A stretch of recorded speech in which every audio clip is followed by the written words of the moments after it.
नमस्कार दोस्तों, आप देख रहे हैं एवीआर न्यूज 69 और मैं हूं सुधीर चौधरी।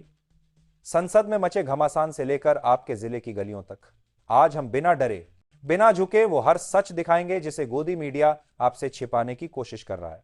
इसलिए इस वीडियो को अंत तक जरूर देखिएगा, क्योंकि अगर आपने बीच में छोड़ा तो आज की सबसे बड़ी और सबसे कड़वी खबर आपसे छूट सकती है। और अगर आप भी अपने हक की आवाज को बुलंद करना चाहते हैं तो अभी सब्सक्राइब कीजिए और कमेंट बॉक्स में अपने जिले का नाम लिखकर बताइए कि आप इस लोकतंत्र के जागरूक नागरिक हैं। शुरुआत करते हैं उस तथाकथित सुशासन के तमाशे से जिसने बिहार की जनता को नागरिक नहीं बल्कि भिखारी से भी बदतर समझ लिया है। बिहार में एक नया मॉडल लॉन्च किया गया है, रिफंडेबल घूस मॉडल। दुनिया के इतिहास में, मानव सभ्यता के इतिहास में आपने कभी सुना है कि चुनाव से पहले शासक खैरात बांटे और चुनाव जीतते ही लाठी लेकर खड़ा हो जाए कि अब वो पैसा वापस करो? लेकिन बिहार में यही हो रहा है।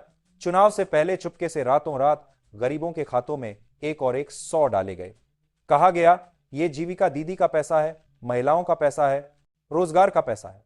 लेकिन जैसे ही ईवीएम का बटन दबा और कुर्सी पक्की हुई, अब सरकारी अफसर घर घर दरवाजा खटखटा रहे हैं और कह रहे हैं कि तकनीकी गड़बड़ी हो गई थी, सॉफ्टवेयर खराब हो गया था, पैसा गलत खाते में चला गया, अब वापस करना होगा।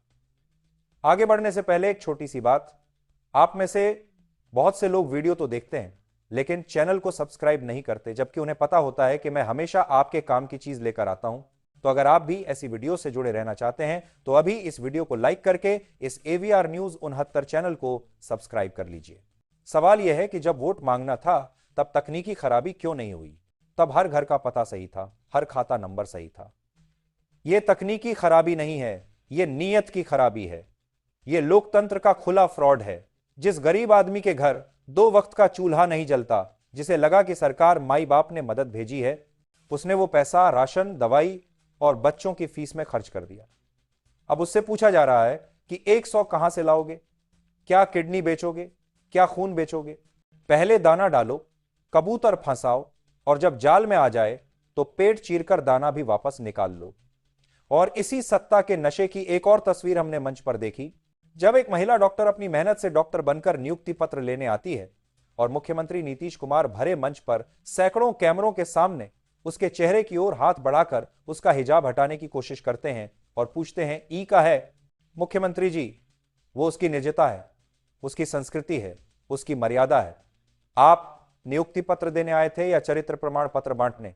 पीछे खड़े डिप्टी सीएम सम्राट चौधरी तक असहज हो गए, हाथ पकड़कर रोकने की कोशिश की, लेकिन सत्ता के नशे में चूर इंसान को होश कहां। और अगर आपको लगता है कि अंधेरगर्दी सिर्फ बिहार में है तो जरा दिल्ली की तरफ आइए। यहां गरीबों की कमर नहीं, उनकी रीढ़ तोड़ने का पूरा इंतजाम कर लिया गया है।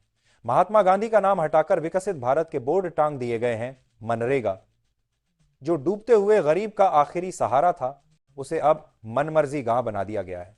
नए कानून के मसौदे में साफ लिखा है कि खेती के पीक सीजन में यानी बुवाई और कटाई के समय मनरेगा में काम नहीं मिलेगा। पूरे 60 दिन काम बंद। सरकार कहती है ताकि खेती के लिए मजदूर मिल सकें।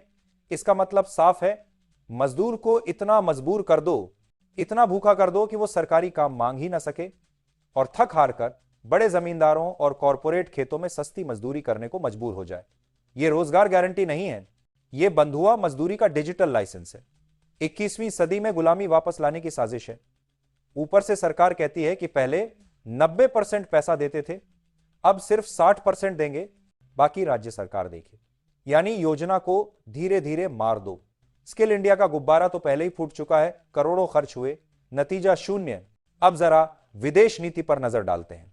प्रधानमंत्री का बैग फिर पैक है, इस बार मंजिल है इथियोपिया। सवाल उठता है, क्यों इथियोपिया? क्या वहां लोकतंत्र सिखाने जा रहे हैं? नहीं। खबरें कहती हैं कि वहां सोने की खदानें हैं, रिन्यूएबल एनर्जी का बड़ा स्कोप है और संयोग देखिए कि कुछ महीने पहले अडानी ग्रुप ने भी वहां दिलचस्पी दिखाई थी। अब दिसंबर में साहब वहां जा रहे हैं तो लोग पूछ रहे हैं कि यह भारत के प्रधानमंत्री का दौरा है या किसी कॉरपोरेट ग्रुप का sales manager tour. Hindenburg report आई, आरोप लगे, दुनिया ने सवाल पूछे, लेकिन जांच आज तक नहीं हुई। उल्टा नए नए देशों में जाकर नए नए सौदे सेट किए जा रहे हैं। इसे आप राष्ट्रवाद कहेंगे या पूंजीवाद की दलाली? और अंत में राजनीति की तस्वीर। बीजेपी में रातों रात चेहरे बदल दिए जाते हैं, कार्यकर्ताओं में जोश भरा जाता है। दूसरी तरफ कांग्रेस जहां 83 साल का राष्ट्रीय अध्यक्ष एक इशारे पर मंच से बैठा दिया जाता है, यह पार्टी है या प्राइवेट लिमिटेड कंपनी। और फिर वही नारे, मोदी तेरी कब्र खुदेगी। याद रखिए, जब जब व्यक्तिगत गालियां दी गईं, तब तब बीजेपी को बहुमत मिला। जनता को गाली नहीं, विकल्प चाहिए। और पड़ोस में पाकिस्तान, आतंकवाद का ग्लोबल हेडक्वार्टर, भूखी जनता, लेकिन बॉर्डर पर टैंक। इतिहास गवाह है, जो अपनी हरकतों से नहीं सुधरते वो मिट जाते हैं। आप देख रहे थे AVR न्यूज़ 69। मैं हूं सुधीर चौधरी। सवाल पूछते रहिए, क्योंकि सवाल ही लोकतंत्र की आखिरी उम्मीद है।